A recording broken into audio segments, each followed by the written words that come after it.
A movie that's probably not on your radar but will be soon is directors Jonathan and Josh Baker's debut film, Kin.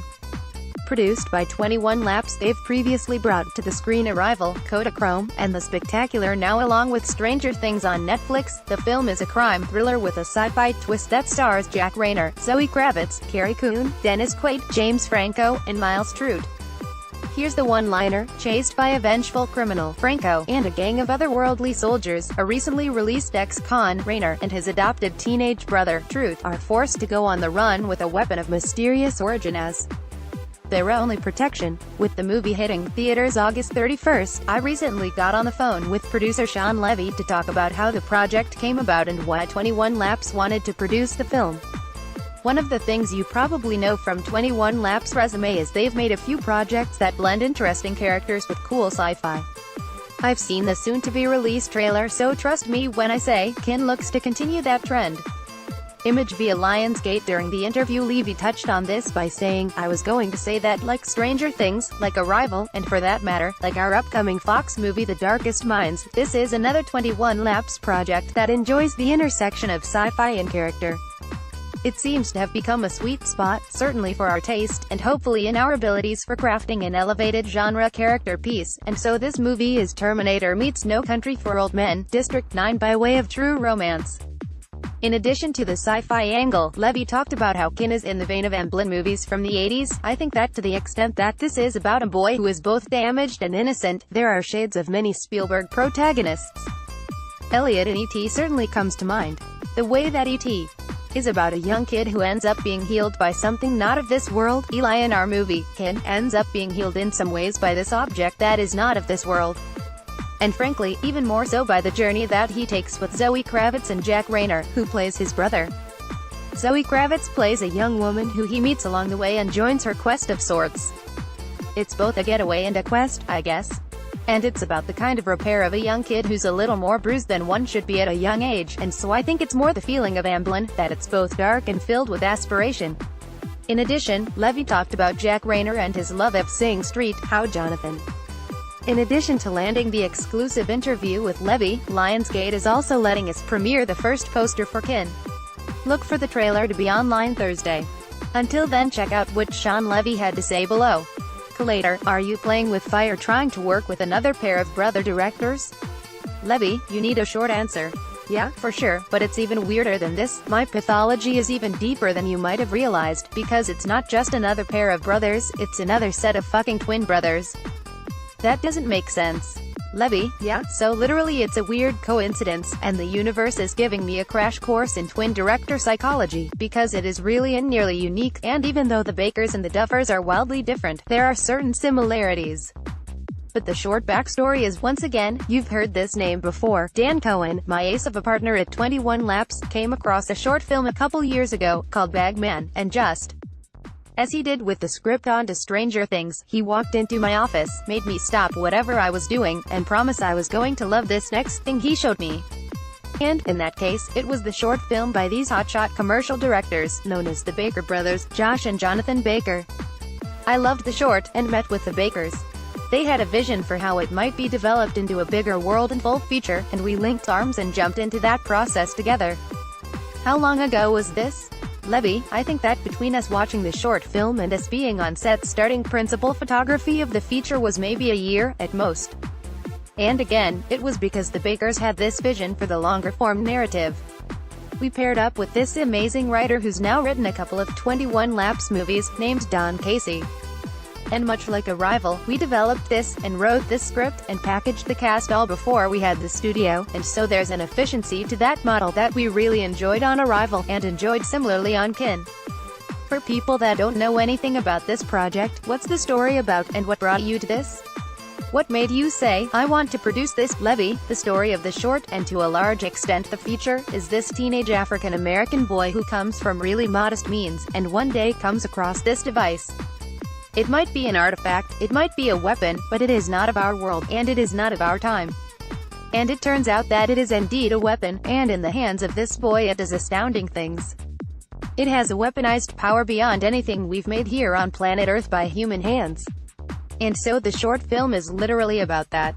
And so it's part wish fulfillment. It's got a strange kind of Amblin fantastical aspect, but what struck me about the Bakers is that their aesthetics and their sense of tone and character were way more nuanced than most new filmmakers. There was a command of pacing, and performance and style that felt really confident, and I just knew they were worth betting on.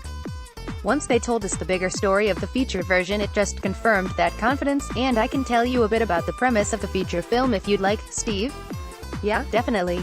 Levy, the premise is the thing, except in the feature film our lead, Eli, which is Eli, he is the adopted son of Dennis Quaid, who's a working-class single father, who lost his wife some years ago. And Eli has a brother, his older brother, played by Jack Reynor. Jimmy has been in prison for the last several years, and when our movie opens, it still opens with Eli finding this weapon, but it becomes this family drama, this brother's redemption story as this weapon gets Jimmy and Eli into some hot water that they did not anticipate, and they end up being on the run and on the road from some really scary dudes, both of our world and perhaps beyond. Yeah, it's interesting, Levy. It's really this kind of no. Go on, I interrupted you. Levy, I was going to say that, like Stranger Things, like Arrival, and for that matter, like our upcoming Fox movie The Darkest Minds, this is another 21 Laps project that enjoys the intersection of sci-fi and character. It seems to have become a sweet spot, certainly for our taste, and hopefully in our abilities for crafting an elevated genre character piece, and so this movie is Terminator meets No Country for Old Men, District 9 by way of true romance. When you are developing something like this, because you mentioned that you were developing this before you had a studio, how much at this point are you always thinking about the bigger universe? Because it seems like every studio is looking for franchises. How much is it we just need to make a good movie? Where's that line? Levy, well, I have to tell you, we really, and this is informed by my own experience, obviously I've had experience with my Mega Museum movies and more recently Stranger Things, I can sincerely tell you I don't set out to launch a franchise. I just try to make one thing really well, and if the reward is more installments and the birth of a franchise, that's awesome. And you are right, we live in a franchise-to-death industry currently, but this was as simple as a new voice and a new vision in the Baker brothers, and we wanted to back them. It was very much the same kind of uncalculated, let's be involved with talented people, the mentality that got us involved with the Duffers, and with Ted Chiang's short story on Arrival, and most of the things that have worked out well in my career, comes from a non-mercenary, non-calculated place. So the irony here, Steve, is that if we are lucky enough to capture the attention of audiences, there is a next chapter to this story. It is just bluntly awesome and huge, but we just set out to tell this story, and to adapt this short film into a feature, in a really sophisticated and hopefully provocative way. You mentioned Amblin. Obviously I grew up with these Amblin classics and the Amblin logo means a lot to me. Talk a little bit about, are there any Amblin movies that even resemble what you guys set out to make, or it's just Amblin-esque? Levy, I think it's Amblin-esque. I think that to the extent that this is about a boy who is both damaged and innocent, there are shades of many Spielberg protagonists. Elliot in E.T. certainly comes to mind.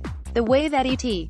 is about a young kid who ends up being healed by something not of this world, Eli in our movie, Ken, ends up being healed in some ways by this object that is not of this world. And frankly, even more so by the journey that he takes with Zoe Kravitz and Jack Reynor, who plays his brother. Zoe Kravitz plays a young woman who he meets along the way and joins her quest of sorts. It's both a getaway and a quest, I guess. And it's about the kind of repair of a young kid who's a little more bruised than one should be at a young age, and so I think it's more the feeling of Amblin, that it's both dark and filled with aspiration. So when you guys were getting ready to make the movie, talk a little bit about the story with the budget, because no matter who you are, you always have a certain budget. Can you sort of talk about trying to make the movie with whatever budget you had, and if there were any limitations, or if this is one of those movies that it all worked out in terms of financials? Levy, well, that's a good question. The truth is, in general, we try to keep our movies from costing a penny more than they need to, because I take seriously the faith that someone invests when they give us money to tell our story. So I want our investors, whether it's a network or studio, to make their money back, and then some. That's really important to me. We had a sense that this was going to be not a tiny budget, just because it is a science fiction movie with some pretty substantial visual effects and action. This was never going to be a $5 million movie, but it also never needed to be a $40 million movie. We got lucky, and when we took the package out to the market, we had a bidding war among several studios who wanted to make and release the movie. It ended up at Lionsgate, with a healthy budget. I wouldn't say it was fat by any means, but it was definitely healthy, and enough to tell this story really well. 21 Laps has been producing a lot more movies. What have you learned in the last few years producing that sort of helps us get as much of that budget on the screen? Levy: well, for one thing, we always want to bet on ourselves, and so we're not trying to rake anyone over the coals with any upfront fees. I'd rather bet on ourselves than bet on the future. The other thing is that, honestly, one thing I've learned is that in an industry that makes fewer and fewer original films, we're proud that we are devoting ourselves to making original film. Obviously everyone loves franchises, they can be lucrative, and they can be long-lasting, but whether it's Arrival, or whether it's Stranger Things, or whether Kin, we are proud of the risks that we've taken on original material, without the security blanket of branded IP, and very often with writers or directors or both who require a leap of faith. But we're willing to take that leap, if it's someone we believe in, and that was our level of certainty and trust in the Bakers. I am a big fan of Jack Reynor. I've liked his work for a while, but Sing Street was just phenomenal. What was it that got him in the movie? Levy: well, funny you should ask, and the only reason I'm doing this single interview before I get on this flight back to LA with you, is because once again we seem to be simpatico. Sing Street is possibly the favorite 21 Laps movie that we didn't make in the year it came out. We flipped Dan and I flipped for Sing Street, and Jack Reynor in that movie is such a mixture of bravado and heartbreak, and we just fell in love with that actor, with that performance, with that movie overall. And the first time we sat down with him for coffee, Dan Cohen and I basically nerded out for 45 minutes on Sing Street. So that was a big part of it. We're huge fans. And you'll see his performance and his character in Kin is nothing like anything you've seen him do before. And the chemistry between Jack and Myles, who plays Eli, and Zoe Kravitz, this trio on the road, kind of outside the norm, thinking strangers, regular society. It's really dynamic, and it's really special, and it's very touching. But, yeah, Sing Street was the thing that was a desire for his son Reynor. Yeah, and also Free Fire. He's really good in that as well. Levy: yeah, I mean the truth is, I've never seen a false note from him, or a weak performance, and Kin is no exception. And what's really cool, just in case I don't get a chance to say it, Steve, because I will have to go in 5 minutes for this flight, the movie is unusual. It's not a cookie-cutter road drama by any stretch. And it's also not at all a generic science fiction, action piece. It's legitimately both of those things in equal measure. And, I think the trailer, which I think this is article is penned, I'm really happy to say that, and this is not always the case, our Kin new trailer is a really good and truthful portrait of the kind of dull nature of our movie. For more on Kin,